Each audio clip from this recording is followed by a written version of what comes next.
Praise the lord.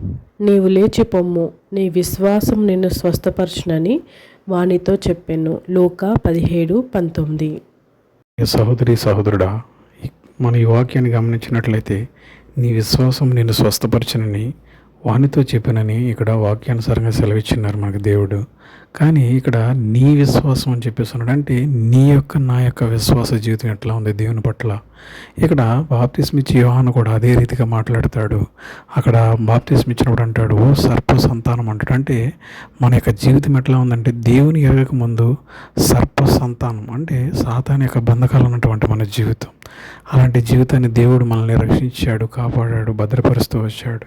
కానీ మనం ఇంకనూ మారు మనసు పొందలేనటువంటి వారిగా ఉంటున్నాం. కానీ అట్టి రీతిగా ఉండకూడదని అంటున్నాడు. మత్తయి సువార్తలో ఈ రీతిగా ఉంటుంది, ఆత్మ విషయమై దీని లేని వారు ధన్యులని అక్కడ సెలవిస్తూ వచ్చినాడండి. కాబట్టి మనం కూడా దేవుని యొక్క ఆత్మను పొందుకుని ఉన్నామా, దేవుని యొక్క విధేయత కలిగి ఉన్నామా అనే దాని గురించి మనం ఒకసారి మన హృదయాన్ని మనం పరీక్షించుకోవాలి. ఎప్పుడైతే మన విశ్వాస జీవితం కరెక్ట్గా ఉంటుందో, ఒక దిన ఉగ్రత ఉంది, ఆ ఉగ్రత నుండి మనం కాపాడుకోవాలి. ప్రియులారా, గమనించండి. వందనాలు. Praise lord.